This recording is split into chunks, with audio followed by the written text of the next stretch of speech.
अस्सलाम वालेकुम, very good morning, welcome to new Pakistan. मैं हूं आपके साथ अनवार खाबर। सबसे पहले बात करेंगे मौसम के हवाले से। तो मंगल के रोज़ मुल्क के बेशतर इलाकों में मौसम खुश्क, जबकि बालाई इलाकों में सर्द रहेगा। पंजाब, बालाई सिंध और खैबर पख्तूनख्वा की बात करें तो बाज़ मैदानी इलाकों में सुबह के औकात में धुंध का इम्कान भी है। दुनिया के आलूदा तरीन शहरों की फहरिस्त में अनफॉर्चुनेटली लाहौर आज भी दूसरे नंबर पर मौजूद है। और गुज़श्ता रोज़ हमने देखा कि बारिश के बाद स्मोग में कमी तो हुई थी, लेकिन लाहौर की फ़ज़ाई आलूदगी की अगर हम बात करें, फ़ज़ाई मयार की अगर हम बात करें तो वो आज इंतहाई ख़राब है। एयर क्वालिटी इंडेक्स के मुताबिक आज सुबह लाहौर की फ़ज़ा ख़तरनाक हद तक मुज़र सेहत थी, जिसकी फ़ज़ाई आलूदगी 381 पार्टिकुलेट मीटर रिकॉर्ड की गई है। दूसरी जानिब इब्तदाई बारिश के बाद अब फिर से स्मोक बढ़ने लगी है। लाहौर हाई कोर्ट ने स्मोक पर काबू पाने के लिए सूबाई दारुल हुकूमत के तमाम स्कूल्स और कॉलेजेस को 18 नवंबर को बंद रखने का हुक्म देने के साथ साथ दफातर में भी हफ्ते में 2 रोज़ घर से काम करने की पॉलिसी अपनाने की तजवीज़ दे दी है। अदालत आलिया के जज जस्टिस शाहिद करीम ने लाहौर में माहौलियात, स्मोक के तदारक और आबी आलूदगी के मसाइल पर तवील अरसे से ज़ेर इल्तवा मफाद आमा की दरख्वास्तों पर समाअत के दौरान ये अहकाम जारी किए हैं।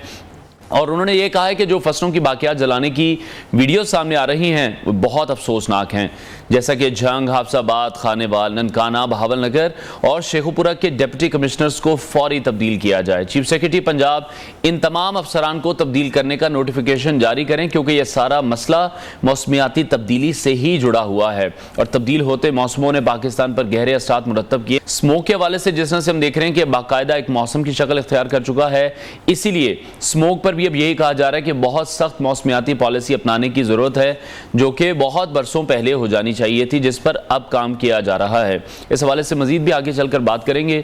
अभी शामिल करते हैं टॉप स्टोरीज। नवाज शरीफ का दौरा कोयटा, सूबे में बड़ी सियासी हलचल। क्रिकेट बोर्ड में ताकतवर आफ्टर शॉक्स, बॉलिंग कोच मुस्ताफी। और आलूदगी के खात्मे में नाकामी, 6 डिप्टी कमिश्नर को ले डूबी। सबसे पहले बात करेंगे गजा की सूरत हाल के हवाले से, जहां सेहूनी अफवाज की कार्रवाइयों के दौरान गजा शहर के सबसे बड़े अल-शिफा अस्पताल में दिल के मरीजों का वार्ड मुकम्मल तौर पर तबाह हो गया है, जबकि इंतहाई निगहदाश्त के वार्ड को दूसरी बार निशाना बनाया गया है। इसराइली फौज की जानिब से हम देख रहे हैं कि अस्पतालों पर बमबारी और हमलों का सिलसिला अब शिद्दत इख्तियार कर चुका है। अस्पतालों को कब्रिस्तानों में तब्दील कर दिया गया है। अरब मीडिया बता रहा है कि गजा के सबसे बड़े अल-शिफा अस्पताल के ICU के तमाम मरीज दम तोड़ चुके हैं। इसराइल की वहशियाना बमबारी और ईंधन की किल्लत के बायस गजा के दूसरे बड़े अस्पताल में भी काम बंद हो चुका है। आलमी इदारा सेहत ने बयान जारी किया है और उनके मुताबिक गजा के 2 बड़े अस्पताल हैं, जिसमें अल-शिफा और अल-कुद्स शामिल हैं। उसमें दवाओं और ईंधन की किल्लत के बायस जो नए मरीज हैं उनका दाखिला और काम बंद हो गया है। इसराइल फौज ने कई रोज से अल-शिफा अस्पताल को भी घेरे में लिया हुआ और उसके अंदर मौजूद जो डॉक्टर्स हैं वो ये कह रहे हैं कि बिजली के जनरेटर्स के लिए ईंधन ना होने के बायस वो मरीजों का इलाज करने से कासिर हैं। दूसरी जानिब हिजबुल्लाह दावा कर रही है कि शाम में कोनको गैस फील्ड के नज़दीक अमरीकी फौजी अड्डे पर रॉकेट हमले में 4 अमरीकी फौजी भी मारे गए हैं। इसके बाद बात कर लेते हैं OIC इजलास से मुतालिक। इजलास के तमाम ही शुरका ने मजलूमान गजा को इसराइली दरिंदगी से बचाने के लिए आलमी बरादरी से मुतालबात तो किए हैं, लेकिन सवाल तो यह है कि इस्लामी इत्तेहाद की दाई और बेअंदाज़ा कुदरती वसाइल जिनके पास मौजूद हैं, अफरादी कुव्वत जिनके पास मौजूद है, और ये 57 ममालिक हैं, और ये जो तंजीम है ये खुद किसी भी अमली इक़दाम से क्यों गुरेजा है? और इसका जवाब साफ और सीधा है कि पूरी इस्लामी दुनिया एक क़यादत से महरूम है।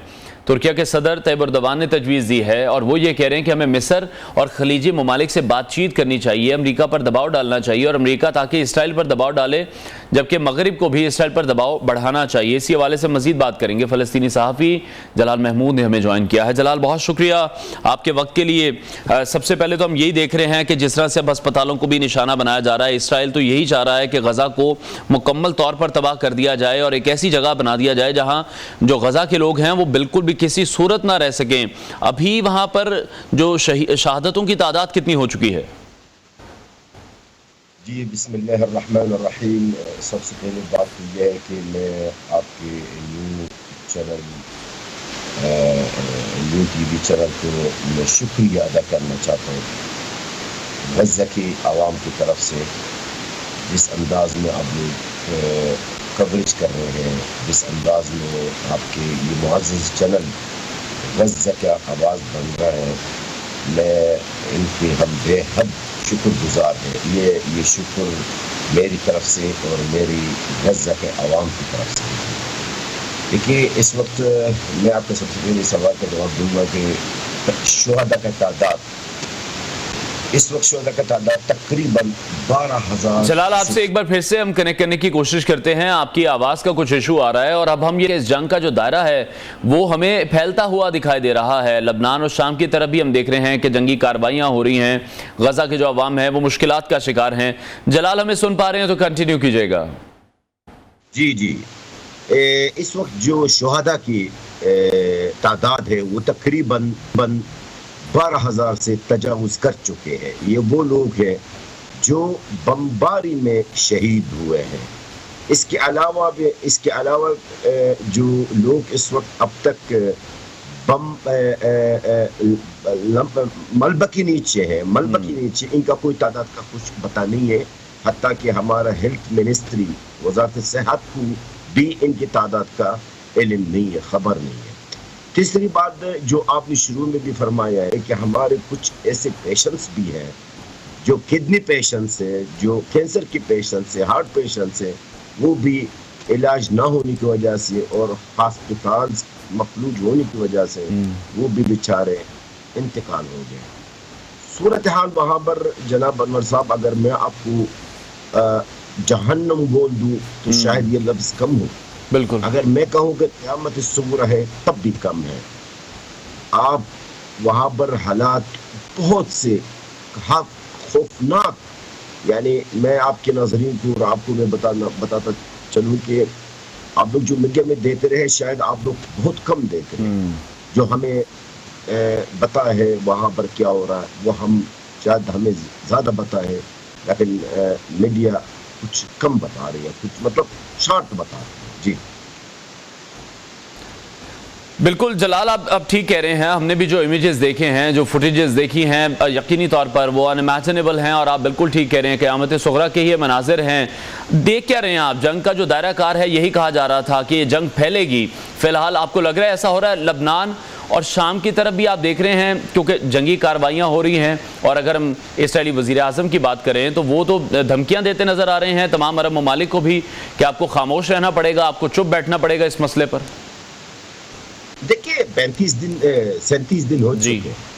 इससे पहले गज़ा के ऊपर भी 55 दिन लगातार भी जंग हुई।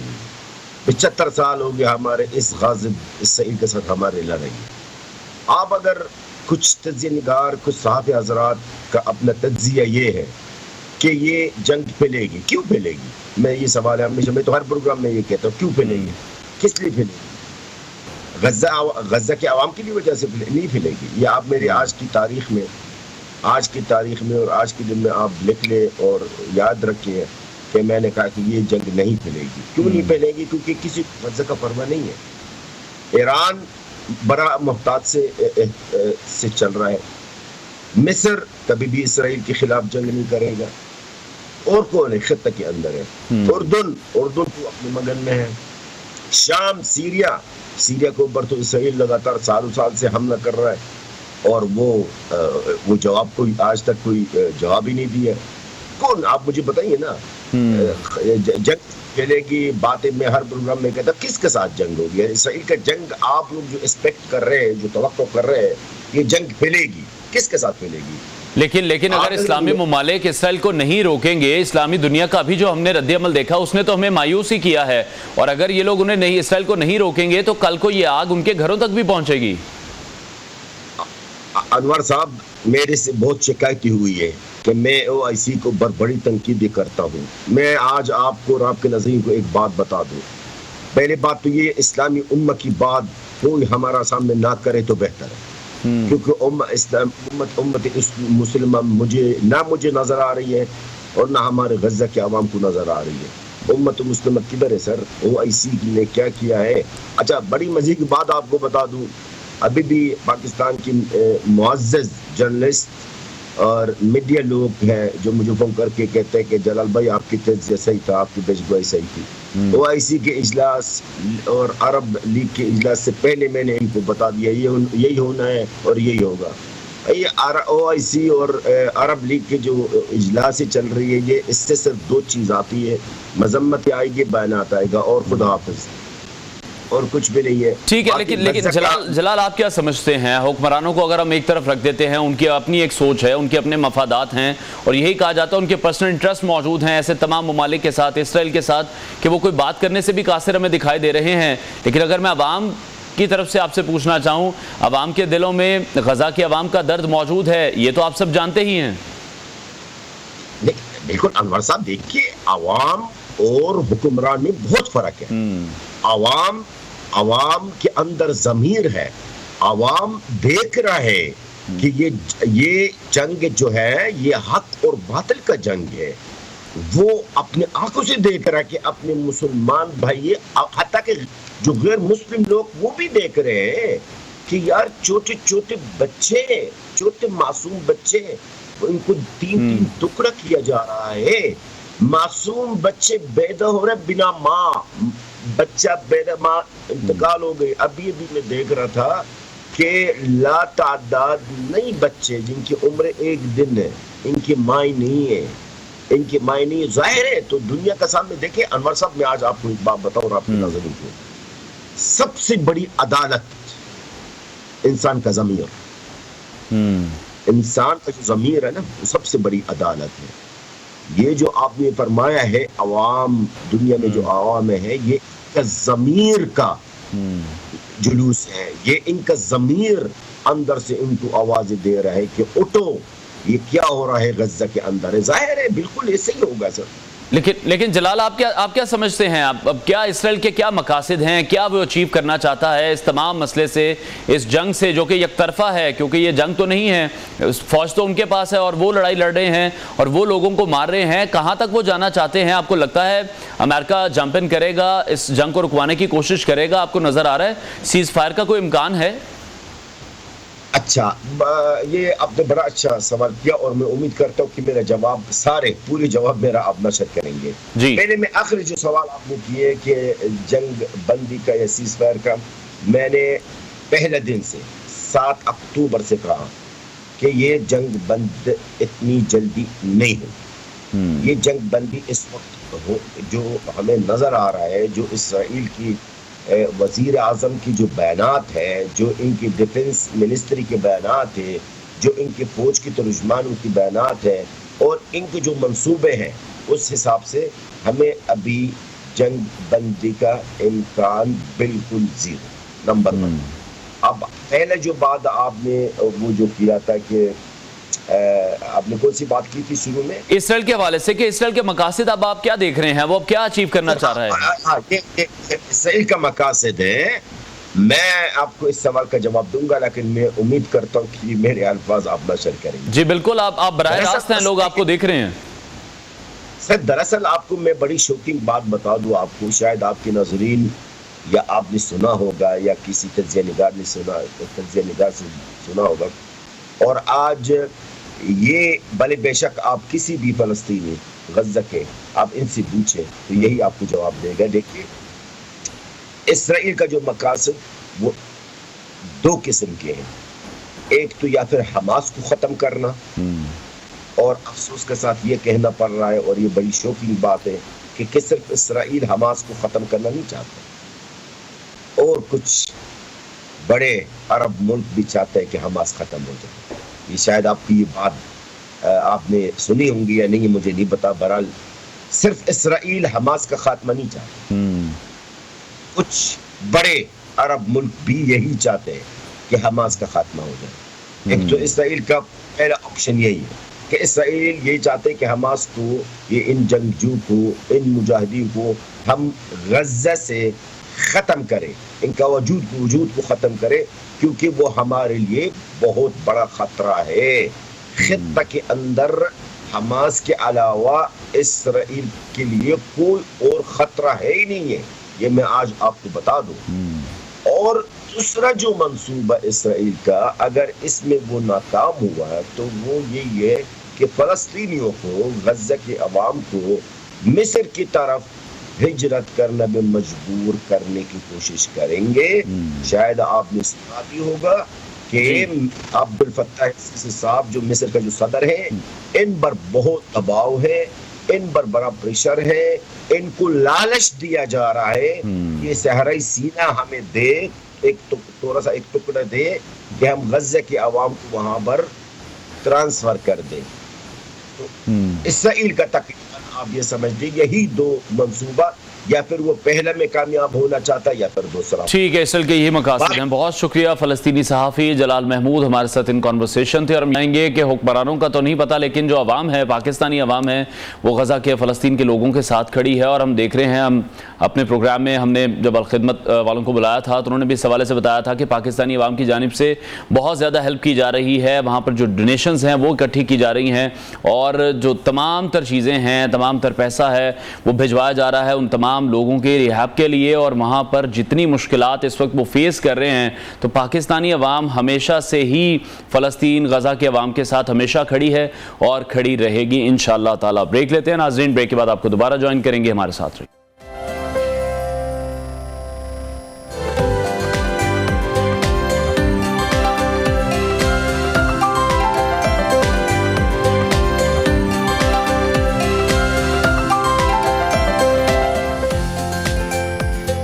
Welcome back. सियासी मंजरनामे पर नजर डालेंगे, जहां नवाज शरीफ 20 से ज्यादा अहम सियासी शख्सियात से मुलाकातें करेंगे और बलूचिस्तान की इन अहम सियासी शख्सियात की नून लीग में शमूलियत भी मुतवक्के है।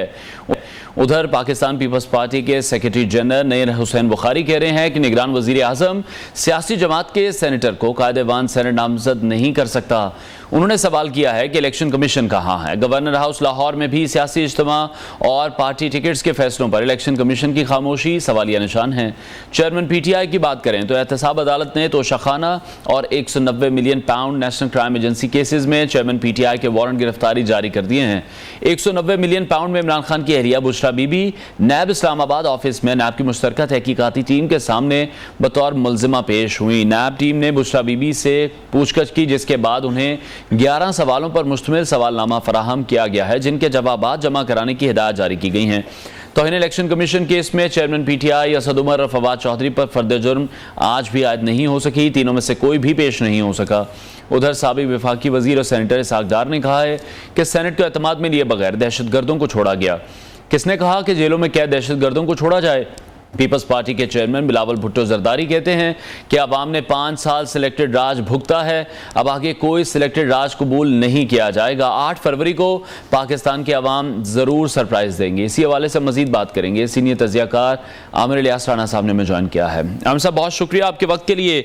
आज नवाज शरीफ के दौरा बलूचिस्तान के हवाले से अगर हम बात करें तो शाम तक वो सिचुएशन ज़रा क्लियर हो जाएगी, वाज़ेह हो जाएगी। क्या इत्तलात आप देख रहे हैं? कौन से नए अलायंसेज हो सकते हैं? इसके अलावा सियासी मंजरनामा तब्दील होता देख रहे हैं आप? देखें, जाहिर है कि एक आज से 5 साल पहले पीएमएलएन से लोगों को छुड़ाया जा रहा था, पार्टी छुड़वाई जा रही थी। सनाउल्लाह ज़हरी ने पार्टी छोड़ी, शाहिद खाकान वजीर आजम थे, ये वहाँ गए थे और उन्होंने बजाय अपने एमपीएस को काबू करने के, जो उनके ऊपर प्रेशर था, बहुत सारे लोग कहते हैं कि जी वो प्रेशर नहीं लेते, उन्होंने प्रेशर लिया था और रिजाइन कर दिया था और फिर बीएपी ने जन्म लिया था। आज जो बीएपी बनी है वो पीएमएलएन से बनी थी। आज उसके आधे से ज्यादा लोग पीएमएलएन में वापस आ रहे हैं। और आपको पता है कि जाम कमाल जो उस वक्त पेट्रोलियम के मिनिस्टर ऑफ स्टेट थे नवाज शरीफ की काबीना में, वो भी गए थे और फिर वजीर आला बन गए थे। वहाँ साले बोतानी थे, बहुत सारे लोग और लोग थे जो उनके साथ गए थे। ये सरफराज बुगटी साहब हैं, आज के निगरान वजीर आजम हैं, ये बीएपी के तर्जुमान और वजीर भी रहे, सारा कुछ था। तो आज फिजा ये बदल रही है कि सिर्फ बीएपी के नहीं बल्कि ओवरऑल बलूचिस्तान से कोई तकरीबन 28 रात गए तक जो मुझे पता चला था 28 रहनुमा हैं, साबिक वजीर आला, वज़रा, वफाकी वज़रा, सूबाई वज़रा, एमएनए, एमपीए जो रहे हैं वो शामिल हो रहे हैं शाम 4 बजे से 6 बजे के दरमियान में। जो क्वेटा में एक ही अच्छा होटल है वहाँ पे ये मुलाकात है और फिर शमूलियत है और उसके बाद इन सब के साथ खाना भी है। और फिर चूंकि कल आएंगे नवाज शरीफ वापस वहाँ से, तो अब देखना ही है कि आज रात को या कल सुबह में बीएपी के साथ बाकायदा एक इत्तेहाद जिस तरह MQM का हुआ है उस तरह BAP के साथ हो जाएगा, जो खालिद मक्सी की सरबराही में मौजूद हैं, जहां जान जमाली भी मौजूद हैं, साबिक वजीर आला भी हैं और स्पीकर भी हैं, वो और लोग हैं जो वहीं BAP में तो हमें सब रहेंगे। जिस तरह से नून लीग को फिर वाज़ेह सियासी हमायत जो कि आप कह रहे हैं कि मिल रही है और वो कंफर्म ही अगर हो जाती है आज शाम को या कल कंफर्म हो जाती है, तो फिर ये तो उम्मीद पैदा हो गई है कि नून लीग ही बलूचिस्तान में हुकूमत बनाने की पोजीशन में आ जाती है। देखिए, बलूचिस्तान में पीपल्स पार्टी के अंदर भी आपको पता है पिछले हफ्ते काफी लोग शामिल हुए हैं और वहां पे भी एक दौड़ जारी है, तो मुकाबला आपको नजर आएगा बड़ी पार्टियों में, यानी PMLN पीपल्स पार्टी में, और उसके अंदर फिर इंतखाबी इत्तेहाद एक BAP से होना है और डॉक्टर मालिक वहाँ उनकी पार्टी मौजूद है, मैंगल साहब हैं वहाँ पे, JUI मौजूद है, ANP एक आधी सीट पे जीतती है। तो ये सारे राब्ते और वास्ते सबके बैकग्राउंड में चल रहे होते हैं। BNP मैंगल है, BNP अवामी है, ये पार्टियां हैं वहाँ पे, सारे अपना अपना जोर लगाते हैं। चूंकि ये कबायली मिजाज के लोग हैं तो इनकी अपनी अपनी सीटों पे भी इजारादारियां होती हैं बहुत सारों की, और PTI में भी कुछ लोग अभी तक तो मौजूद हैं, हो सकता है आज उनमें से काफी सारे मजीद चले जाएं, कुछ खामोश हैं और वो अपना अपनी राह लेंगे। उसमें मीर ज़फ़रुल्लाह खान जमाली के साहबजादे उमर जमाली ने अपना मुस्तकबिल तय करना है, क्योंकि उनके कज़न जो, बल्कि हाँ कज़न ही बनेंगे, जान जमाली, वो तो BAP में जा रहे हैं और ये PTI में थे। इस तरह मुख्तलिफ लोग हैं, लेकिन वहाँ पे लेकिन आमिर साहब असल मसला तो फिर वही आ जाता है, हुकूमत तो बन जाती है लेकिन फिर जब मर्जी हम देखते हैं सहारे वाली जो लाठी है वो तो खींच ली जाती है, फिर BAP वजूद में आ जाती है, जैसा कि आपने भी अभी कहा, मेंगल ग्रुप के अपने तहफ़्फ़ुज़ात सामने आने लगते हैं। ये सब कुछ मुस्तकबिल में वो जो एक रिपीट टेलीकास्ट हम देखते हैं वो बार बार होता आया है, दोबारा भी हो सकता है। नून लीग को इसका अदराक है? देखिए, नून लीग को अदराक भी है, नून लीग समझती भी है और नून लीग एक मैसेज भी देना चाह रही है कि हम वहां पे सोलो परवाज नहीं कर रहे।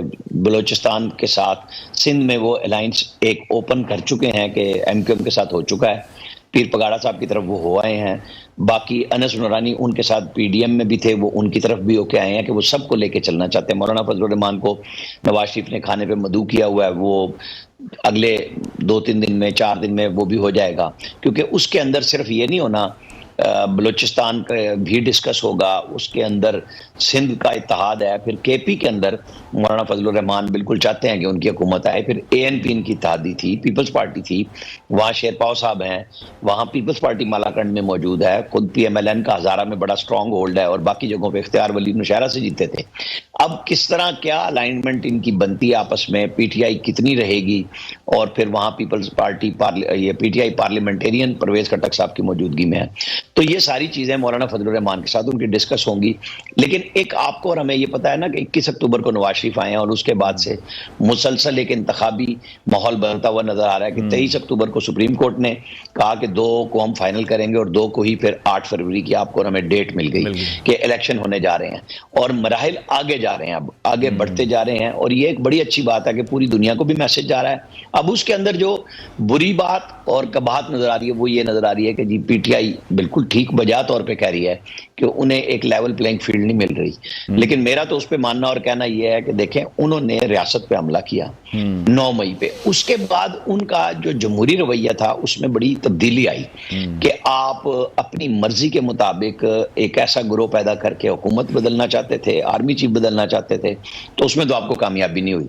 तो अब आपको थोड़ी सी डिफिकल्टीज इस हवाले से बिल्कुल मौजूद रहेंगी जब तक इदारे आपके बारे में क्लियर नहीं होते या आप लोग अपनी पोजीशन क्लियर नहीं करते। बाकी तो आप पीपल्स पार्टी देखें जलसे करने पे आ गई और पीपल्स पार्टी सबसे पहले से जलसे कर रही है। ठीक है, अच्छा, तो सिंध में जिस तरह से हम देख रहे हैं पाकिस्तान मुस्लिम लीग नवाज मूव करती है, हमें दिखाई दे रही है, वहां पर आपको लग रहा है JUIF और सिंध की नेशनलिस्ट पार्टियां हैं वो मुस्लिम लीग नून को कामयाबी दिला सकती हैं? अंदरून सिंध की बात करें, शहरी हलकों की बात करें, सिंध की जो सियासी जमातें हैं उनकी हिमायत हासिल कर पाएंगे, या आपको लग रहा है जो मुश्तरका उम्मीदवार है फिर वही खड़े करेंगे? देखिए, मौलाना फजलुर रहमान के माजी में हमने बड़े बड़े जलसे अंदरूनी सिंध में भी देखे हैं और लाड़काना में वो पीपल्स पार्टी को बहुत टफ टाइम भी देते हैं, मुख्तलिफ जगहों पे, जैकबाबाद में, सब जगहों पे। लेकिन जब पीपल्स पार्टी के मुकाबले में उनके मुखालिफ सारे आपस में बिखरे हुए होते हैं तो वो वोट भी तकसीम हो जाता है। तो इस दफा PMLN, JUI और ये बाकी पार्टियां मिलके MQM, ये सारे शहरी सिंध में, दही सिंध में एक इंतखाबी इत्तेहाद बना के पीपल्स पार्टी को टफ टाइम देना चाहते हैं, और खासतौर पे अंदरूनी सिंध में जहां पीपल्स पार्टी ने कोई बड़े नामी ग्रामी जो इलेक्टेबल्स हैं वो छोड़े नहीं है, वो सारे के सारे अपने साथ मिलाए हुए हैं। अब कितनी कामयाबी होगी ये हमारे लिए एक क्वेश्चन है, और हम और आप इसको वॉच करते रहेंगे कि फर्दर। ठीक है आमिर साहब, इसमें मैं एक चीज ऐड करना चाह रहा हूं। जिस तरह से नून लीग ने सर्वे करवाया कि रियलिटी चेक उन्हें मिला, उसकी बुनियाद पर इलेक्टेबल्स के लिए भी उन्होंने दरवाजे खोले। ये हिकमत अमली आप देख रहे हैं नून लीग की इंतखाबी सियासत को, ये कितना फायदा देगी?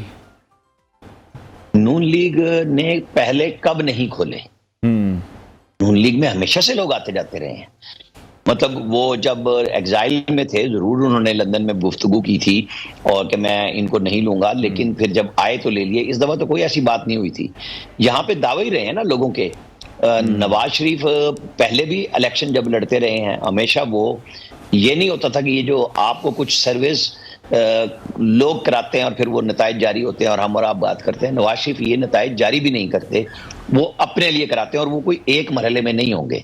एक पहला रियलिटी चेक है, वो 2-3 राउंड कराते हैं और इलेक्शन के आखिरी मरहले तक वो साथ साथ चलाते हैं और उसके हिसाब से हिकमत अमली को तरतीब देते हैं उनके लोग। ठीक है, क्योंकि इलेक्शन लड़ना भी एक बहुत बड़ी मैनेजमेंट साइंस है।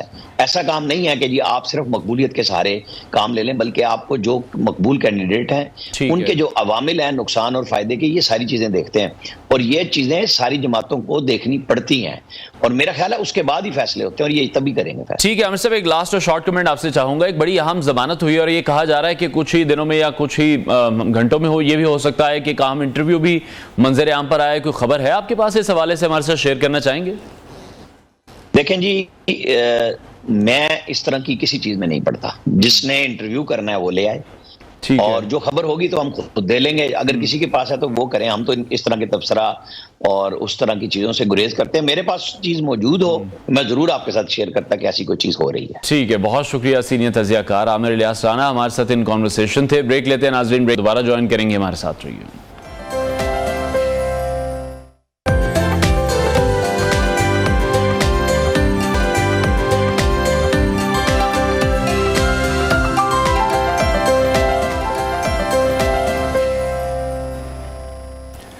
Welcome back. और अब वीडियो आपको दिखाएंगे 13 साला स्विस बैल की, जो कि इंग्लैंड में है और हाल ही में उसे दुनिया का सबसे बड़ा बैल होने का एजाज दिया गया है, जिसकी ऊंचाई 6 फीट 1 इंच बताई जा रही है।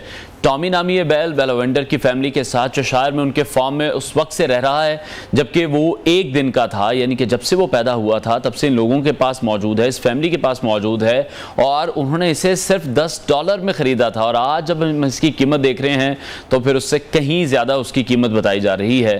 ताहम बेलावेंडर अब इसे एक असासे से ज़्यादा ख़ानदान के एक फ़र्द के तौर पर देखते हैं। और हमने आम तौर पर देखा है कि लोग जानवरों से बहुत ज़्यादा मानूस हो जाते हैं, जिनका कारोबार भी होता है। अगर वो किसी जानवर के साथ उनकी एक एफिलिएशन बन जाती है और उनके साथ रहने को ही तरजीह देते हैं, उनसे जिस तरह से प्यार करते हैं, और 13 साल से वो इस स्विस बैल के साथ रह रहे हैं, इसका ख्याल रख रहे हैं और एजाजी तौर पर हम देख रहे हैं जो उसकी हाइट है, जो उसकी जिसामत है, अब उसे एक मुनफरिद मकाम भी मिल चुका है और इसीलिए वो इसे फ़रोख्त करने के लिए किसी भी सूरत तैयार नहीं है, जितनी भी कीमत उन्हें मिल जाए।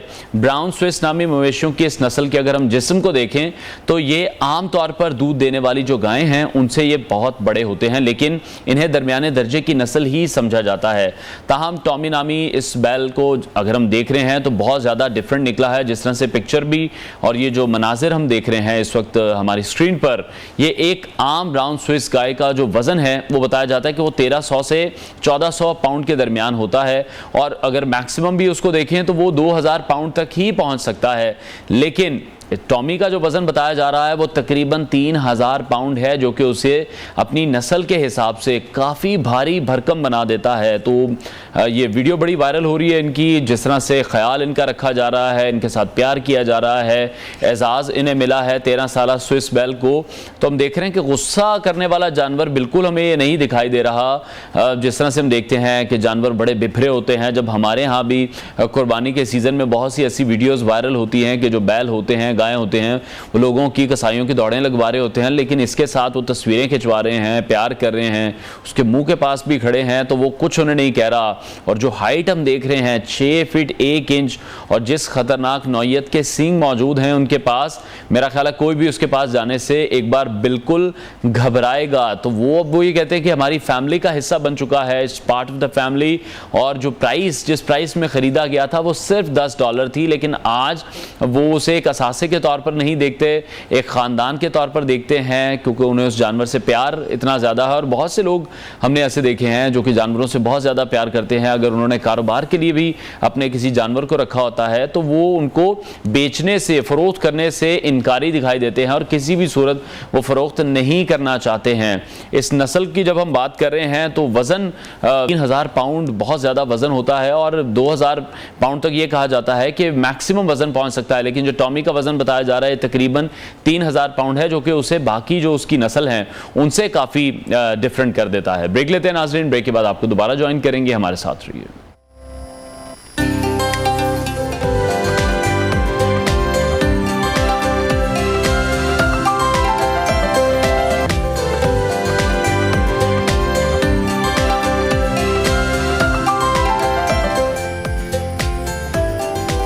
Welcome back. और अब बात करेंगे पाकिस्तानी मईशत और पाकिस्तानी इदारों को लेकर। इसमें कोई शक नहीं है कि 60 से लेकर 70 की दहाई तक PIA दुनिया की बेहतरीन एयरलाइन थी। दुनिया भर में हम देखते थे कि PIA का एक मुकाम था, और यही नहीं, इस एयरलाइन ने मशरिक वस्ता और दीगर कई ममालिक की एयरलाइंस को अपने तैयारे देकर खड़ा किया। फिर सितम ज़रीफ़ी देखिए कि कौमी एयरलाइन सियासी और ज़ाती मफादात की भेंट चढ़ गई, और ये कहा जाता है कि PIA 2011 में गैर मुनाफा बख्श होना शुरू हुई और इसे हुकूमती सब्सिडी की ज़रूरत पड़ी थी। दूसरी तरफ हम देख रहे हैं कि IMF के साथ मुज़ाकरात अपने आखिरी मरहले में दाखिल हो चुके हैं, और इस हवाले से पाकिस्तान पहले जायज़े की कामयाबी से तकमील के लिए पुरुमीद दिखाई दे रहा है। कल से पाकिस्तानी हुक्काम और IMF के दरमियान पॉलिसी सतह के होने वाले मुज़ाकरात 15 नवंबर तक जारी रहेंगे। पाकिस्तान पहले जायज़े के लिए IMF की तमाम अहम शराइत भी पूरी कर चुका है। पॉलिसी सतह के मुज़ाकरात में स्टाफ लेवल एग्रीमेंट फाइनल किया जाएगा, और जायज़ा मुज़ाकरात कामयाबी से मुकम्मल होने पर पाकिस्तान को $71 करोड़ मिलेंगे। वर्ल्ड बैंक की जानिब से स्पॉन्सर किए जाने वाले $6.7 अरब मालियत के निस्फ से ज़ायद वफाकी मनसूबों पर पेशरफ्त गैर तसल्ली बख्श है, जबकि वर्ल्ड बैंक ने अपनी रिपोर्ट में इन मनसूबों पर शदीद तहफ़्फ़ुज़ात का इजहार करते हुए मनसूबों पर पेशरफ्त को गैर तसल्ली बख्श करार दे दिया है। आलमी मार्केट में तेल की कीमत नुमाया कमी के बाद पाकिस्तानियों को भी पेट्रोल की कीमतों में रिलीफ दिए जाने का इम्कान जाहिर किया जा रहा है। इसी हवाले से मजीद बात करेंगे। माहिर मईशत आबिद सुलैरी साहब ने हमें ज्वाइन किया। आबिद साहब, बहुत शुक्रिया आपके वक्त के लिए। जब भी हम देखते हैं कि निजकारी का फैसला करती है तो PIA इंतजामिया, मुलाजमीन, सिविल एविएशन की वजारत और अपोजिशन मिलकर इसकी मुखालफत करती है। फिर आप कैसे देख रहे हैं, किस तरह से मुमकिन हो पाएगा?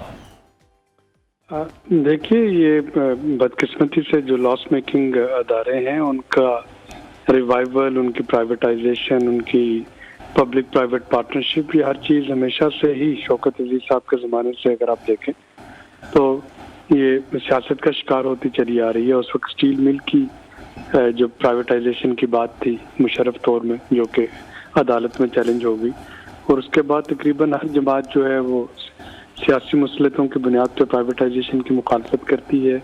जो अपोजिशन में होती हैं और जो हुकूमत में होती हैं वो उसको प्राइवेटाइज करना चाहती हैं। लेकिन अब अगर हमें इन जो ब्लैक होल्स हैं हमारी इकॉनमी में उनको बंद करना होगा तो फिर इस जैसे अदारों का कोई एक देर पा हल तलाश करना होगा।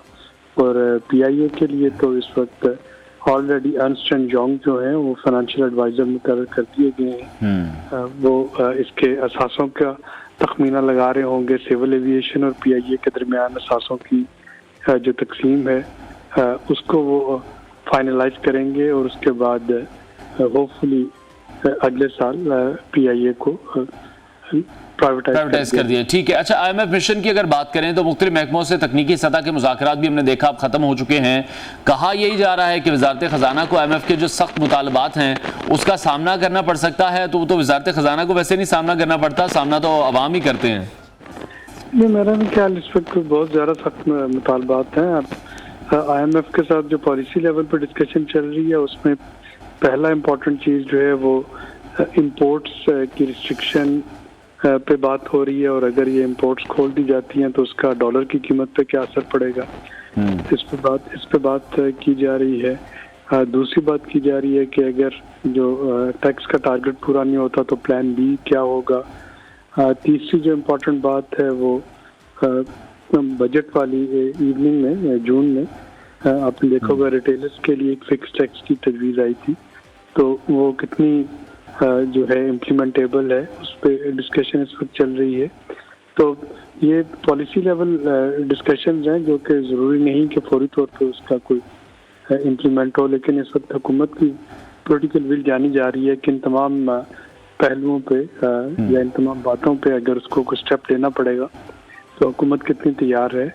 और जाहिर है कि इलेक्शन के बाद 8 फरवरी के बाद जो अगला रिव्यू होगा वो एक नई मुंतखब हुकूमत करवा रही होगी, तो IMF के हुकाम जो है वो इस बात पे भी इंटरेस्टेड होंगे जानने में कि ये कॉन्टीन्यूटी ऑफ पॉलिसीज जो है ये कितनी चलती रहेगी। ये ना हो कि सेकंड ट्रांस मिलने के बाद अगली हुकूमत जो आए वो इन पॉलिसीज पे अमल दरामद उस तरीके से ना करे। ठीक है, लेकिन अभी हम देख रहे हैं वजारत खजाना ये कह रहा है कि पॉलिसी सतह के जो मुज़ाकरात हैं उसमें वजारत तवानाई और वजारत पेट्रोलियम से नए मुतालबात किए जा सकते हैं। आप क्या समझते हैं, क्या मुतालबात हो सकते हैं ये? फिर साथ ही साथ अगर हम सर्कुलर डेट की बात करते हैं, हुकूमती इदारे हैं जिन्होंने इस नहीं को उतारना है, लेकिन फिर ये बोझ सारा अवाम पर शिफ्ट कर दिया जाता है बिजली के बिलों में, गैस के बिलों में। देखिए, नए मुतालबात नहीं है, ये वही पुराने मुतालबात हैं कि ओगरा जो भी रिकमेंड करे वो उसका तेल और गैस की कीमतें ओगरा की रिकमेंडेशन के हिसाब से होनी चाहिए। नेपरा जो है वो बिजली की कीमतों का तयन पहले से कर रहे हैं, और गैस और तेल के लिए ओगरा की रिकमेंडेशन जो है वो फाइनल हो। और ये काफ़ी अर्से से मुतालबा है कि पाकिस्तान हुकूमत अफोर्ड नहीं कर सकती कि महंगे दामों तेल ले और उसको सब्सिडाइज करे, या महंगी गैस खरीदे और उसको सब्सिडाइज करे। इस पर हुकूमत को यही देखना होगा कि टारगेटेड सब्सिडी जो है उसके बारे में सोचे, जो मुतबादिल ज़राए हैं तवानाई के उनके बारे में सोचे, और जो लोअर और लोअर मिडिल इनकम अर्नर्स हैं उनको इंसुलेट करने की कोशिश करे। अदरवाइज तो कोई कारोबार भी दुनिया में नहीं चल सकता कि आप महंगा खरीदें और उसको सस्ता बेचें। तो जाहिर है कि एक लिमिट होती है, पाकिस्तान ऑलरेडी उस लिमिट को एक्सीड कर चुका है। यहाँ पे उससे ज़्यादा लॉसेस करना जो होगा वो पाकिस्तान की मैक्रो इकोनॉमिक स्टेबिलिटी को खतरे में डालते हैं। ठीक है, लेकिन अभी सब जिस तरह से हम पहले ही देख रहे हैं कि दुनिया यूक्रेन जंग के असरात भुगत रही है, वह मशरिक वस्ता की तरफ देखें, वहां पर जो जंग हो रही है, अगर उसमें भी तेल को बतौर हथियार इस्तेमाल किया गया तो उसके नताइज आप क्या देख रहे हैं, क्या हो सकते हैं? क्योंकि पाकिस्तान ने तो पहले भी ये इरादा जाहिर किया था अपने स्ट्रेटेजिक जो ज़खायर है उनको बढ़ाने का। तो अल्लाह न करे अगर ये मशरिक वस्ता में हालात मजीद ख़राब होते हैं तो जाहिर है कि जो आपका क्रूड ऑयल है उसकी कीमत में इजाफा होगा, और उसके इजाफे का मतलब पाकिस्तान के लिए इंपोर्ट बिल में इजाफा है। पाकिस्तान का रुपए पे प्रेशर जो है वो पड़ने का ख़तरा है, और यहाँ पे जो डोमेस्टिक एनर्जी की कीमतें हैं वो बढ़ने का ख़तरा जो है वो रहेगा। और यही वो ख़तरात है जिनकी वजह से कि इस वक्त हमें एक तो एनर्जी कंजर्वेशन के बारे में सोचना होगा, दूसरा बड़ा संजीदगी से, अल्लाह करे कि ये मशरिक वस्ता का बहरान टले, लेकिन बड़ी संजीदगी से हमें रिन्यूएबल एनर्जी जो है उसकी तरफ हमें अब ग्रेजुअली शिफ्ट करना होगा, वो सोलर एनर्जी और विंड एनर्जी, ताकि ये जो डिपेंडेंस है हमारी डॉलर बेस्ड इंपोर्ट की एनर्जी की, इस पे ग्रेजुअली काबू पाया जा सके, क्योंकि ये सस्टेनेबल नहीं। ठीक है, अब सब जिस तरह हम स्टॉक मार्केट की तरफ देखते हैं तो वहाँ पर एक तारीखी बुलंदी हम देखते हैं, जो 100 इंडेक्स है वो 56,000 तक भी गया है। उसका आम आदमी की ज़िंदगी पर आप क्या देखते हैं, क्या असर पड़ता है, और साथ ही साथ पाकिस्तानी मईशत को बेहतर होता देख रहे हैं आप? देखिए, मईशत जो है वो उस एक बहरान से निकली है जुलाई 2023 के बाद, इसमें तो कोई शक नहीं कि उस वक्त हम डिफॉल्ट के दाने पे थे। आज हम कदर एक बेहतर पोजीशन में है। अब इसको कंसिस्टेंट रखना जो है ये आने वाली हुकूमत की जिम्मेदारी होगा। ये हुकूमत जो है ये तो अगले 2 महीने में इलेक्शंस के बाद रैप अप करेगी और चली जाएगी। तो अब देखना यही है कि वो जो तमाम एक पॉलिसी कॉन्टिन्यूटी जो चल रही थी, खा वो डॉलर की ज़िंदगी को रोकना, या पैनिक बाइंग को रोकना, या अफगान ट्रांजिट ट्रेड के मिसयूज को रोकना, या बाकी जो इकदाम किए गए थे, अगर वो कंटिन्यू रहते हैं तो यकीनन मुआशरत जो है वो टेक ऑफ कर सकेगी। अगर वहाँ पे दोबारा कोई रिलैक्सेशन दे दी जाती है, उन चीज़ों को इग्नोर किया जाता है, तो खुदा का सच इस सिम्त को बदलते हुए को बहुत देर नहीं लगेगी। बहुत शुक्रिया माहिर रमेश शताब सुलहरी साहब, हमारे साथ इन कॉन्वर्सेशन थे। ब्रेक लेते हैं नाज़रीन, ब्रेक के बाद आपको दोबारा ज्वाइन करेंगे, हमारे साथ रहिए।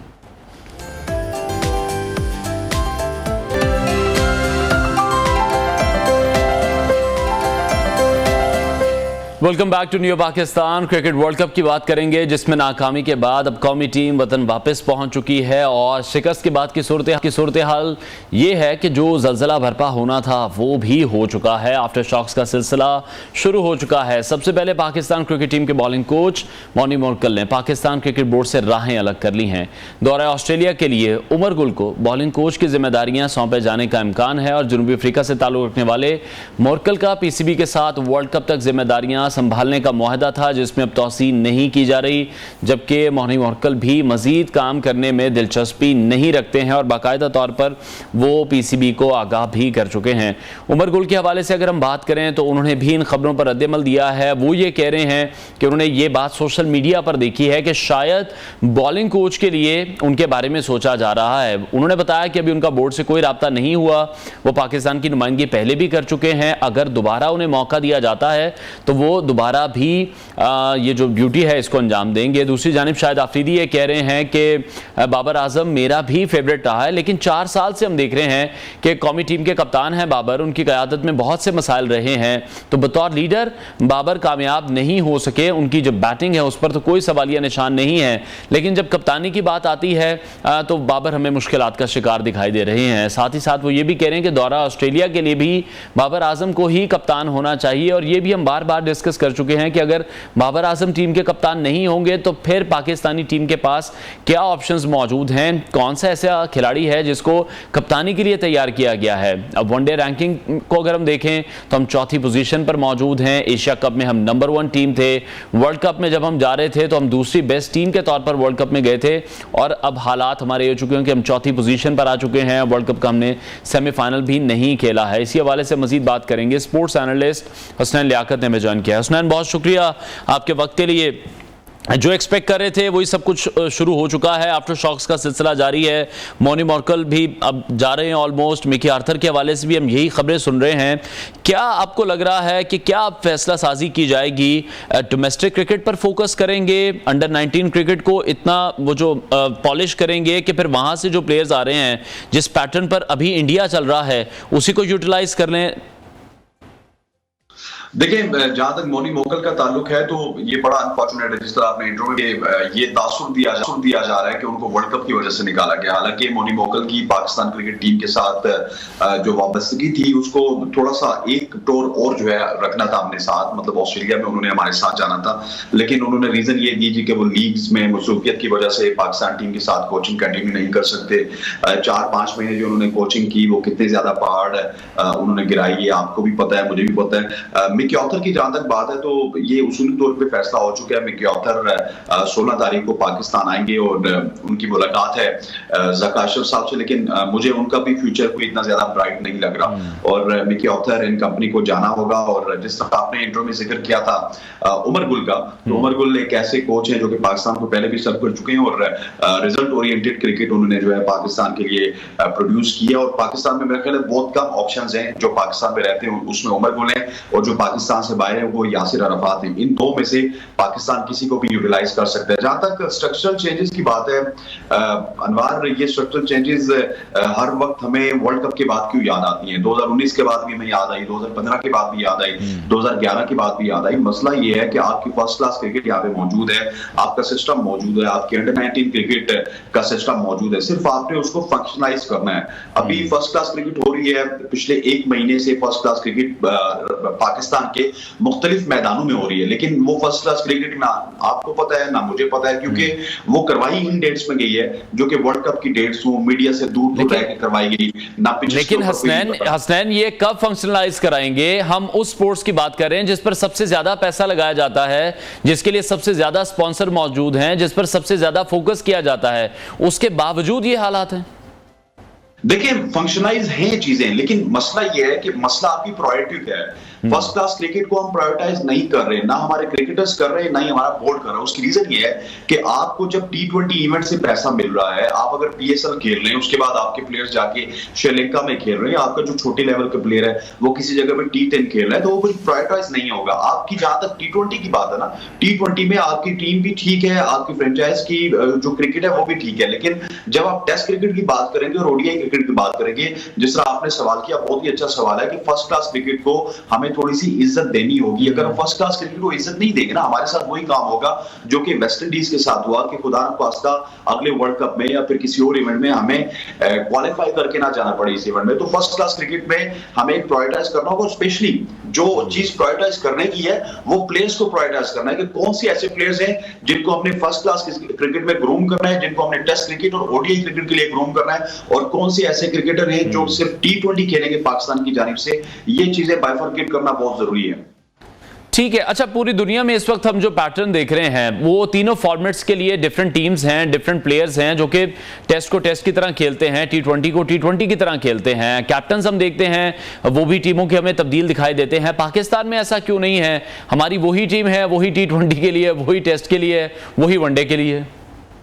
देखिए, इसमें कुछ बोर्ड का भी कसूर है, कुछ हमारा भी कसूर है और कुछ प्लेयर्स का भी कसूर है। जब कोई प्लेयर एक आता है, वो किसी फॉर्मेट में अच्छी परफॉर्मेंस देता है, लेट्स सपोज मैं साइम अयूब की बात कर लेता हूं। साइम अयूब ने T20 में अच्छी परफॉर्मेंस दी तो वर्ल्ड कप में ये सबने बोला जी कि साइम अयूब वर्ल्ड कप में क्यों नहीं है, हालांकि वो सिर्फ 4 ओवर की क्रिकेट अभी तक खेल सके थे। यही साइम अयूब कल अगर ODI क्रिकेट में आके 2 इनिंग्स खेल देंगे तो इनको हम टेस्ट क्रिकेट में डाल देंगे, और जिस बंदे का जारियाना अंदाज है उसको जब आप टेस्ट क्रिकेट में डालेंगे तो वो प्लेयर तबाह हो जाएगा। मसला ये है कि ये PCB को जो है प्रायोरिटाइज करना है, ये प्लेयर को प्रायोरिटाइज करना है, और ये मीडिया को भी देखना है कि कौन सा प्लेयर किस फॉर्मेट में चिप इन कर सकता है, कौन सा प्लेयर किस फॉर्मेट के लिए बना है। हमने अहमद शहजाद की और उमर अकमल की क्रिकेट तबाह की। अहमद शहजाद ने भी अपनी क्रिकेट और उमर अकमल ने भी अपनी क्रिकेट खुद तबाह की कि जब वो एक फॉर्मेट के प्लेयर थे, ODI फॉर्मेट में वो बहुत ही अच्छे जा रहे थे, वो बहुत ही जारियाना जा रहे थे, अटैकिंग क्रिकेट खेल रहे थे, उनको किसी ने मशवरा दे दिया कि आप टेस्ट क्रिकेट भी खेलिए। इस तरह शादाब खान की मिसाल है कि शादाब खान बहुत ही अच्छे स्पिन के आपका कॉम्पिटेंट हुआ करते थे, उस स्पिन में पाकिस्तान को उन्होंने बहुत ज्यादा सर्व किया, लेकिन जब उनके दिमाग में PCB वालों ने डाल दिया कि आपने थोड़ी सी बैटिंग भी करनी है क्योंकि अगला एरा ऑलराउंडर का एरा है, तो उसके बाद वो सारे के सारे प्लेयर्स खराब हो जाते हैं। तो सिस्टम में खराबी सिर्फ ये है कि सिस्टम चीजों को प्रायोरिटाइज करने के लिए। लेकिन हसनैन, ये जो 2 मिसालें आपने दी हैं, बड़ी अच्छी एग्जांपल्स आपने कोट किया, अहमद शहजाद की और उमर अकमल की। यही आपको लग रहा है कि अब हारिस के साथ हो रहा है, शाहीन के साथ हो रहा है? आकिब जावेद ये कह रहे हैं कि मैंने इन दोनों को T20 के लिए रेडी किया था, जो टीम आप लेकर गए इंडिया वो T20 की टीम लेकर गए ODI के लिए। देखिए, जहां तक हारिस का ताल्लुक है तो हारिस का तो वो बिल्कुल ठीक कह रहे हैं कि हारिस जो है वो T20 की प्रोडक्ट है। हारिस जो ऑस्ट्रेलिया में लीग्स खेलते हैं, पाकिस्तान में लीग्स खेलते हैं, जहां पर भी लीग्स खेलते हैं उनकी लीग्स में परफॉर्मेंसेस बहुत अच्छी होती है। T20 के डेथ बॉलर बहुत हैं। लेकिन जहां तक शाहीन का ताल्लुक है, ये थोड़ा सा ज्यादती हो जाएगी कि हम शाहीन को T20 का प्रोडक्ट कहें, क्योंकि शाहीन फर्स्ट क्लास क्रिकेट भी उन्होंने खेली है, शाहीन टेस्ट क्रिकेट में भी पाकिस्तान की नुमाइंदगी करते हैं। शाहीन के साथ प्रॉब्लम यह है कि उनकी इंजरी के बाद थोड़ा सा पेश होकर उस तरह से वो उनकी परफॉर्मेंसेस नहीं आ रही। लेकिन जहां तक ओवरऑल टीम का ताल्लुक है, आपके शादाब खान T20 के प्लेयर हैं, आपके हारिस रऊफ T20 के प्लेयर थे, आपके बैकअप में हारिस T20 के प्लेयर थे, आपके जमान T20 के प्लेयर थे, बाबर और रिजवान भी T20 खेलते हैं, लेकिन वो सारे फॉर्मेट्स खेलते हैं। इसी तरह बहुत सारे ऐसे प्लेयर्स हैं जो कि T20 में पाकिस्तान को सर्व करते थे। इवन नवाज को आप ले लें, वो T20 खेलते थे और T20 में पाकिस्तान को सर्व करते थे। हमने ना असल में समझा ये कि शायद T20 क्रिकेट और ODI क्रिकेट एक ही है, वाइड बॉल क्रिकेट को हमने बाइफरकेट नहीं किया। लेकिन दूसरी टीम्स, स्पेशली इंडिया को देखिए यार, विराट कोहली और रोहित शर्मा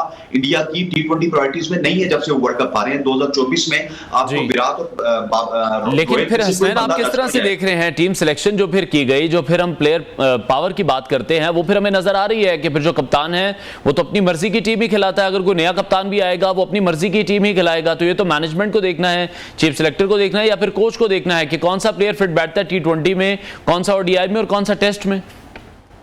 देखिए अनवार, आपका सवाल बहुत अच्छा है। देखिए, ये PCB थोड़ा अगर मजबूत होगा तो फिर प्लेयर पावर इतनी ज्यादा नहीं चल सकती। बाबर आजम पहले बहुत अच्छे थे, टीम को यूनिटी के साथ लेके चलते थे, लेकिन इनको खराब किया गया रमीज हसन राजा की जानिब से। और जब से रमीज हसन राजा आए थे उसके बाद मोहम्मद वसीम चीफ सिलेक्टर, सिर्फ नाम के चीफ सिलेक्टर थे, वो अपने लैपटॉप पे टीम सिलेक्ट किया करते थे, लेकिन उनको जो 14 से 15 प्लेयर्स हैं वो बाबर आजम बताते थे। और ये जिम्मेदारी जो आपने बात की ना, ये जिम्मेदारी सिर्फ 3 लोगों पे है, और अनफॉर्चुनेटली उन्हीं तीनों में से एक कप्तान बनने की कोशिश कर रहे हैं। बाबर आजम, मोहम्मद रिजवान और शाहीन शाह अफरीदी, इन 3 लोगों ने टीम को सिलेक्ट किया था। इन 3 के कहने पे ये तमाम 15 या 18 का स्क्वाड जो है वो एशिया कप में भी गया था और इंडिया में भी गया था। आजकल हम सारे मुरीद इल्जाम तो ठहरा रहे हैं ना बाबर आजम को, ठीक है बाबर आजम कप्तान थे, लेकिन बाबर आजम के साथ शरीक जुर्म उसी तरह मोहम्मद रिजवान भी है और शाहीन शाह अफरीदी है जितना बाबर आजम है। लेकिन अनफॉर्चुनेटली अब बातें ये चल रही है कि रिजवान को एक फॉर्मेट का कप्तान बनाया जाएगा, शाहीन अफरीदी को दूसरे फॉर्मेट का कप्तान बनाया जाएगा और बाबर आजम पे सारा नजला गिराने की कोशिश की जा रही है। लेकिन मुरीद इल्जाम अगर ठहराया जाए तो बोर्ड के साथ साथ इन 3 लोगों को भी मुरीद इल्जाम ठहराया जाएगा जो पिछले काफी अरसे से पाकिस्तान की टीम की सिलेक्शन में चीफ सेलेक्टर से ज्यादा किरदार अदा कर रहे हैं। ठीक है। अच्छा, श्रीलंका क्रिकेट के हवाले से भी मैं एक सवाल पूछना चाहूंगा कि अर्जुना रानाटुंगा श्रीलंकन फॉर्मर प्लेयर हैं, उन्होंने ये कहा है कि जो जय शाह हैं वो हिंदुस्तान में बैठकर श्रीलंका की क्रिकेट को कंट्रोल कर रहे हैं, श्रीलंका की क्रिकेट को खराब करने के जिम्मेदार ही वो हैं।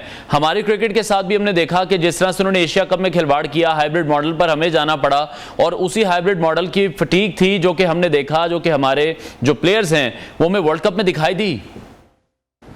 देखिए, जहां तक जय शाह और अर्जुना रानाटुंगा जो कि साबिक कप्तान है, 96 के विनर है, उनका ताल्लुक है तो वो ठीक है। श्रीलंका के ऊपर बहुत ज्यादा असर है इंडिया का और इसी वजह से आपने देखा जिस एशिया कप का आपने जिक्र किया वो एशिया कप में पाकिस्तान से लेकर श्रीलंका लेके जाने वाले जय शाह हैं और श्रीलंकन ग्राउंड स्टाफ को वहां पर पैसे देने वाले भी जय शाह हैं। और मैं अपने प्रोग्राम में भी ये बात करता रहा और मेरे प्रोग्राम में इसी वजह से चीजें वायरल भी होती रही कि लोग जो है वो सवालात भी खड़े करते रहे कि श्रीलंका की जो परफॉर्मेंस है, आप देखिए एशिया कप में वो इंडिया के खिलाफ 50 पे आउट हुए और वर्ल्ड कप में 55 पे आउट हुए, तो इसमें सवालिया निशान पैदा होते थे और इसी वजह से पूरे के पूरे जो श्रीलंकन बोर्ड है उसने अपनी मैनेजमेंट को फारिग किया है और वो अब ये तहकीकात करेंगे।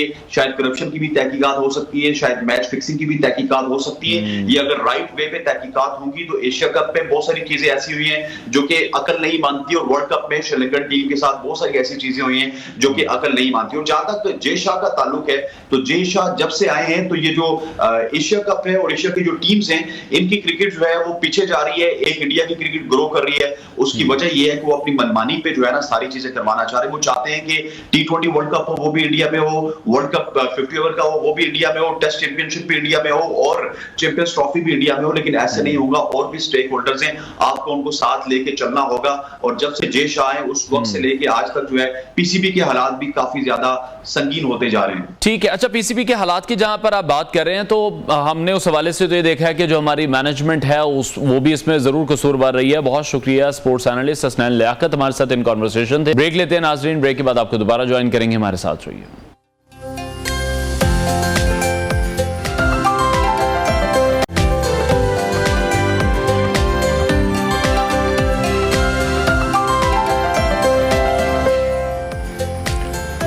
Welcome back. लाहौर के इलाके में अफसोसनाक वाकया पेश आया है। डिफेंस का इलाका है जहां एक ही खानदान के 6 अफराद समेत 7 अफराद की मौत हुई है। ये हादसा कम उम्र ड्राइवर की तेज रफ्तारी, गफलत और जिगजैग के बायस पेश आया है।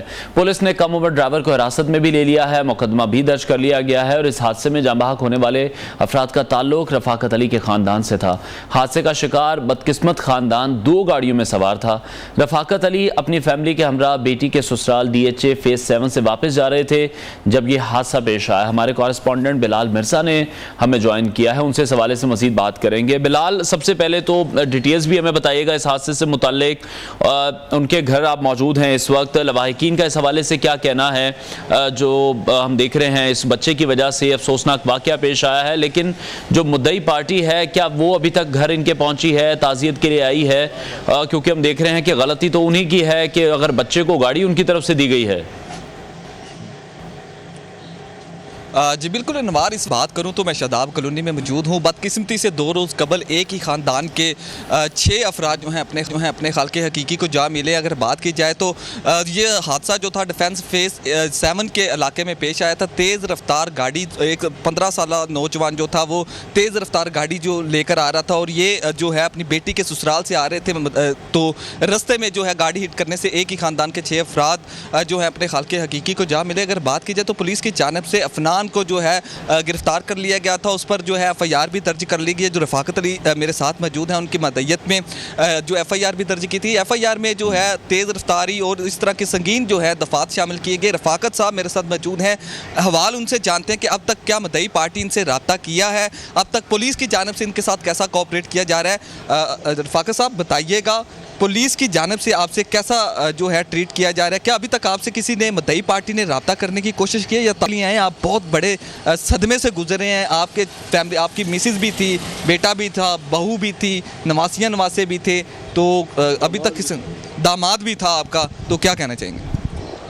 जी, पहली बात तो ये है कि अभी तक मुलज़म पार्टी से कोई भी मेरे पास नहीं आया, किसी ने मेरे आंसू पहुंचने की कोशिश नहीं की, और मुझे ये बड़े ही अफसोस से ये बात करनी पड़ रही है बीइंग ए मुस्लिम कि आया खून इतना सफ़ेद हो गया है, हम मुसलमान कहने के काबिल भी हैं कि नहीं,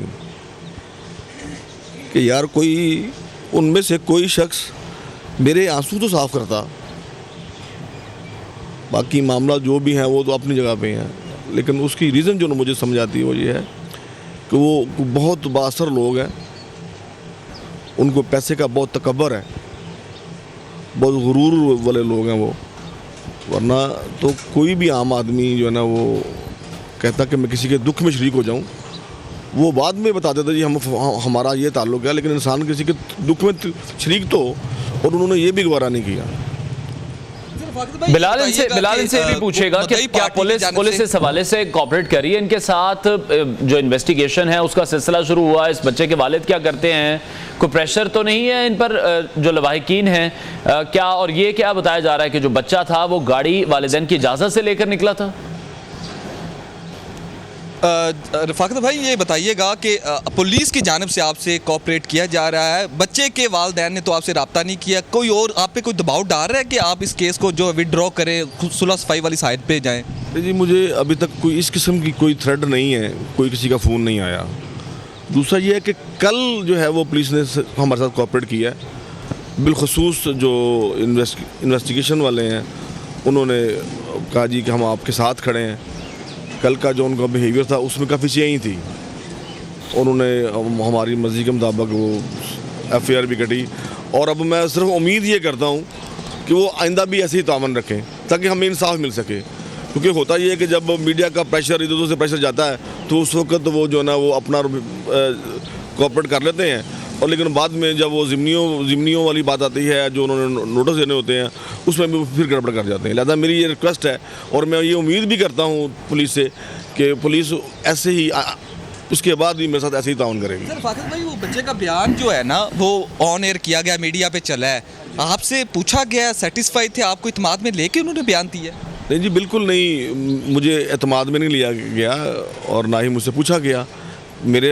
मेरी नाक़िस अकल के मुताबिक तो ये शायद ये गलत बात है कि उनको तो उसका बयान चलाना नहीं चाहिए था। जब वो पुलिस की कस्टडी में है, अभी केस किस तरफ लगा नहीं, तो आप कैसे उसका इंटरव्यू चलवा सकते हैं? उनकी शख्सियत किसी ने आपसे रब्ता किया हो? किसी पुलिस में से ना किसी और ने, किसी ने नहीं किया। और मैं ये समझता हूँ कि ये हाई कमांड को इस पर नोटिस लेना चाहिए कि इन्होंने ये उसका इंटरव्यू भी कैसे क्यों चलवाया। सर फातिल भाई ये बताइएगा, आप साथ ही थे तो थोड़ा सा वाक़े से हमें जो तो शॉर्ट सा बता दीजिए कि ये वाक़या कैसे पेश आया? मैं आपको शॉर्ट से बता देता हूँ कि हम वाई ब्लॉक फेज़ 7 से आ रहे थे, और मेरे आगे मेरा बड़ा बेटा, जिसके अंदर मेरी वाइफ, मेरा दामाद, मेरी बहू और मेरा बड़ा बेटा जो ना वो ड्राइव कर रहा था, हसनैन। स्पीड ब्रेकर पे गाड़ी स्लो की है, वो स्पीड ब्रेकर से उतर के वो चौक में यूँ जा रहे हैं, हम स्पीड ब्रेकर ऊपर आ गए हैं। हमारी गाड़ी में हम लोग कल्टस में सवार थे, जिसमें मेरा छोटा बेटा ड्राइव कर रहा था, मैं था और मेरी 2 बेटी हैं। एक मेरी बेटी वो जो है ना वो जिसका हस्बैंड जो है ना वो जिसकी डेथ हुई है, और एक मेरी छोटी बेटी मेरे साथ थी।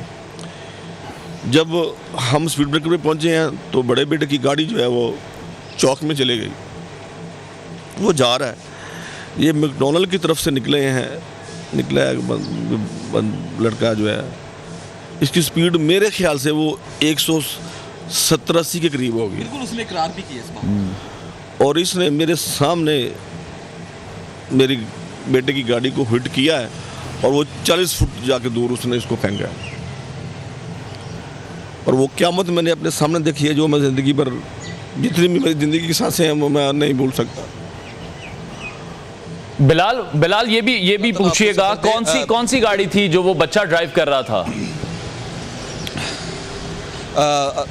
रफाकत भाई ये बताइएगा वो किस गाड़ी में सवार, कौन सी गाड़ी पे था? तो उसको वो जब बैरियर क्रॉस कर रहा था तो क्या उसको नज़र नहीं आ रहा था? आउट ऑफ कंट्रोल हो गया था वहाँ पे? किसी भी किस्म के वहाँ पे इनकी अपनी सिक्योरिटी मौजूद नहीं थी? नहीं, वहाँ सिक्योरिटी मौजूद नहीं थी। वो बैरियर लगाए ही इसी के लिए गए हैं कि आगे मेन रोड है और आप स्लो आएँ। वो बैरियर का मकसद ये है। लेकिन क्योंकि ये बिगड़े हुए वो लोग हैं, इनको ना कोई इंसानियत से कोई ताल्लुक़ है। और बिलखसूस मुझे बड़ा अफसोस है उन वालिदैन पे कि जो 9 उम्र बच्चे, जिनको 14-15 साल का बच्चा जिसको चाबी दे दी और वो गाड़ी लेकर निकल गया और वो 160-170 की स्पीड में बैरियर वाली, उसको दूर से नज़र आ रहा कि हाँ बैरियर है और तुम खुदा के बंदे में ही स्पीड स्लो करो। लेकिन वो क्योंकि गाड़ी किस पे सवार था? ये टोटो प्रीमियम गाड़ी है और ये सुनने में ये आ रहा कि शायद ये गाड़ी भी नॉन कस्टम है। बिल्कुल ठीक कह रहे हैं, ये परसों बात हो रही थी। हाँ जी, तो आपके लोगों ने चेक भी करवाया है, कह रहे हैं कि ये गाड़ी? हाँ जी, अब तक जो हमारी इन्फॉर्मेशन है, गूगल पे जो रिसर्च किया है, सर्च में उसमें ये गाड़ी रिसर्च नहीं है। एक्चुअल जो बात है वो सामने आएगी जब आप एक्साइज ऑफिस से पता कराएंगे कि आया एक्साइज ऑफिस में ये गाड़ी रजिस्टर्ड है। बाज़ दफ़ा ये होता है कि गाड़ी रजिस्टर्ड हो जाती है लेकिन वो डाउनलोड नहीं होती, तो हो सकता है ऐसी सूरत भी हो, कंफर्म हमें नहीं है। ठीक है बिलाल ये भी पूछेगा रफाकत साहब से, इंसाफ की उम्मीद रखते हैं वो रियासत लगा से? हुआ है इस्लामाबाद का, वो नंबर रजिस्टर्ड नहीं है। अच्छा रफाकत भाई बहुत बड़ा सदमे से गुजर रहे हैं, पूरा ख़ानदानी जो है खाके की से जा मिला, अल्लाह ताला उनके दर्जात बुलंद करे। बहुत गर्व की जो घड़ी है आप पे, इंसाफ की तवक्को रखते हैं?